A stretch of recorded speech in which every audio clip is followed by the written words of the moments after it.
Hi there, good afternoon, good evening, morning, whenever this video graces you, and I appreciate you for joining me on this little video, this important video, this video that is needed for the sports community and the college sports community all around America. Now, this week is a very special week, as it seems that two of the most historic organizations in college football history have decided to take their talents and enrich a fumbling, mediocre league known as the SEC. Now, the SEC it's had its runs here and there. I mean, they're an okay group of teams. The old Mizzous, the Tennessees, the Auburns. You know, they had that cool little Cam Newton run. That was a good time. And then couldn't finish it against FSU, some Alabama. But besides the point is the besmirched SEC, this conference that can barely keep a game together, that can barely bring a powerhouse team together, is being enlightened by, like I said, two of the most historic organizations in college football history, that being Oklahoma and the University of Texas. Me being a Texas fan with no bias whatsoever, none that can be found in the world, everything coming from a straight on point of view, hook and horns, it really just seems as though that the greatness of the University of Texas and that reciprocated greatness that has been given off to Oklahoma, because the University of Texas is so great that us having a rivalry with the team just propels them into that level of relevancy. And that's just something that we're willing to do. It's something that we're willing to sacrifice as a team, and to allow them to ride our coattails and become in this conversation and come over and jump champ to champ. That's what we're gonna do. We were the kings of the Big 12 every year. And we're going to do the same thing in the SEC. We're going to... Okay. All right. I can't anymore, guys. I cannot. I apologize. I was trying to gaslight you. I was trying to get you excited. I was trying to make you think I was a crazy Texas fan. I am a Texas fan, and I am crazy, but I am not that insane. Ladies and gentlemen, the University of Texas and the University of Oklahoma have decided to leave the Big 12 and join the SEC. The Hallmark Powerhouse Conference. Now, all jokes aside, like I said, the SEC is the Hallmark Powerhouse Conference, no question about it. When you have teams like Alabama, you have teams like Auburn, you have these great established teams with a great history too. Tennessee, I hate to bring it back up because they're the recent flounders, but I mean, you look at the history of these teams. These are all historic. The University of Georgias, these teams are hallmarks of what it is. Florida's, even though everyone hates Florida, they're hallmarks of what it is to be college football, and especially Southern college football, which is extremely large. And me being a Texas fan, I felt like I had to get something out. I had to get a perspective on this. Not saying that anybody would care, but just to have my thoughts on something that's kind of in a cohesive video where I can look back upon in 3 years after this eventually happens, and see what the aftermath really looks like. Because I've got to be honest with you guys, as a University of Texas fan and a Big 12 football watcher, this doesn't look great.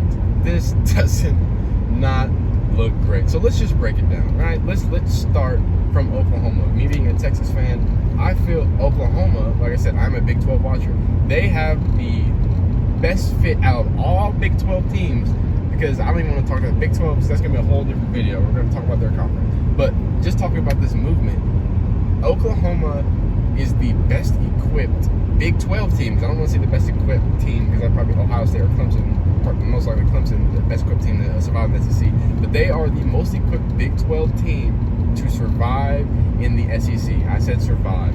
They're not going to be able to thrive in the SEC, I don't think, anytime too soon, because of the Big 12. And we're going to get later on that to Texas, right?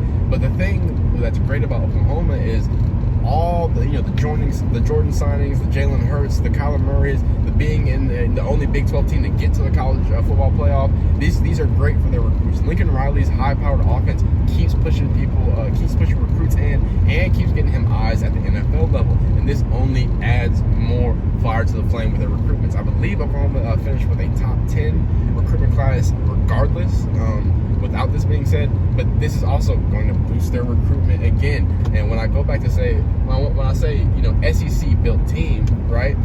They're the only team that has been able to, realistically, we're going to get to the Texas versus Georgia thing. Trust me, because I'm following a lot of Georgia fans. But they're the only team in the Big 12 that has shown that they can compete with the SEC team and can beat an SEC team. Like in those Baker Mayfield, Kyler Murray days, that offensive line, that defensive line, they were comparing that to a SEC caliber defensive offensive line. I don't know if y'all remember that semifinals game with Georgia, but that was one of the most talented teams Georgia has ever put on the field, with two of the most talented running backs that they've ever put. Watch at out, the same vehicle time. on shoulder One being ahead. a perennial all-star and the other being a starter in the NFL. Like, how do you do that in the same backfield? But besides the point, they went against that. I mean, they did run for 5,000 yards. That's not the point. But that wasn't a walking day. They got all their yards from run game in that particular game against Georgia, because they just handed it all day long to that two-headed monster and see what they could get done. And they ended up finishing out and getting the win. But that game was a real testament to what Oklahoma built and what they were able to do and be able to keep up. And for these SEC offenses and defenses being able to combat both of those, because it's a tall task to ask these Big 12. If you watch Big 12 football, I assume none of y'all do watch Big 12 football unless you're a Texas or Oklahoma fan. It's some of the saddest defensive football you're ever going to see in your life. I don't know why. Every time I turn on a Big 12 game, it's where everyone's just in a nickel for some reason. Like, what's happening, guys? We just don't care about the run. We're not trying to put any pressure on the offense at all. Like what's going on? So for Oklahoma's part, I think it's going to be a net positive. I think they're better than the Mizzous. They're better than the Tennessees. They're better than those bottom half level SEC teams. They're going to be able to find footing, and they're going to be just fine. Increasing their recruitment class. I think in the next 2 to 3 years, we can see Oklahoma being a real powerhouse in SEC, competing with Alabama, and giving them at least a run for their money. Because who knows, that machine keeps turning things out, right? That's where I'm going to end it there. As a Texas fan, Red River rivalry, it's an amazing historic rivalry, and I love to see that it's going to keep going on in the SEC. Now, let's get to the fun part. The University of Texas. Lord have mercy. I am a University of Texas fan. Grew up in Texas, born and raised, love the Longhorns. We are not good at playing defense. I'm just going to put that out there. More in fact, we're not good at playing football right now, all right? Jake Ellinger had to do an Andrew Luck, destroy half his body for like 7 years. He's like an 18th year senior. I think he's coming back again. And just to try to even get a resemblance of being close to kind of okay, right? Let's start with the Sugar Bowl. We're talking about the SEC, so let's talk about the last time that the University of Texas faced the University of Georgia. 3 years ago, 2018 Sugar Bowl. We won. We beat the University of Georgia. This is the year after their semifinal run, where they still were stacked. They still had a great running, a good running back class. They didn't have obviously the same caliber, but they still had amazing talent at both sides of the ball, and we found a way to win. But here's the thing: this was a Sugar Bowl. Cotton Bowl, I believe. And in this Cotton Bowl, Georgia just wasn't playing. They weren't. They didn't want to play. They knew and I thought they deserved to be in the playoffs. I think they got snubbed wrongfully, being in the SEC and being what they had to compete with. I believe that they should have gotten to the playoffs. So when we got to that team we're playing is not the University of Georgia. It's not that talented team we played. It's the University of Georgia with some people out, some people uninterested, and other people focused on their draft stock, which means it's not a real game. That last one win that we had against the SEC team and the iconic Jake Ellinger, "We're back," which of course I had to hear for the next year about how we're not back, for the next 3 years about how we're not back. I know we're not back. I could have told you that. But the point of the fact is we got lucky. So going from there, that was a lucky win to show us. But it's like, what have you done for me lately? That's the last thing we've seen in the SEC, right?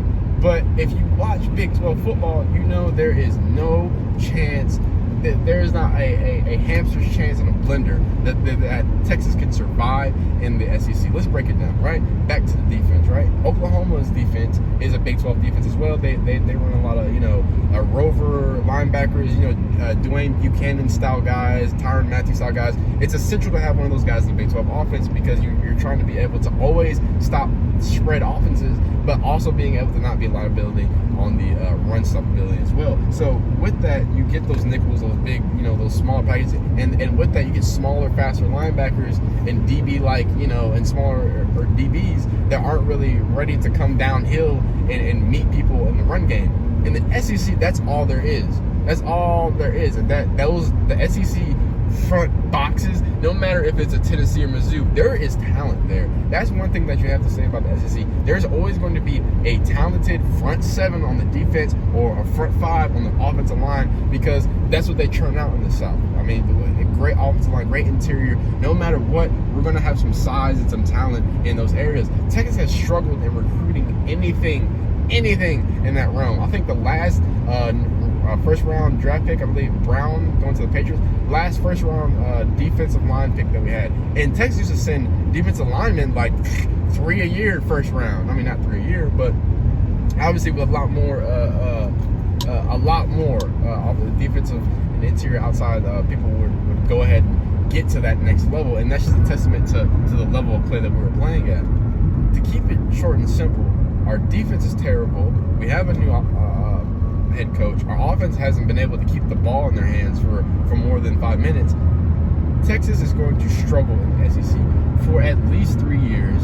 Steve Sarkisian is going to get fired in 2 years, and Texas is going to be terrible, stuck paying the SEC rights. But hey, we got a Longhorn network, so that's something. But yeah, that was just, like I said, I wanted to get that off my chest. It's not really an in-depth video. It's more about looking at the direct repercussions of what I think is going to happen and what I think the validity of this is going to be. I am 100% sure that this is going to happen. I'm excited to see what happens.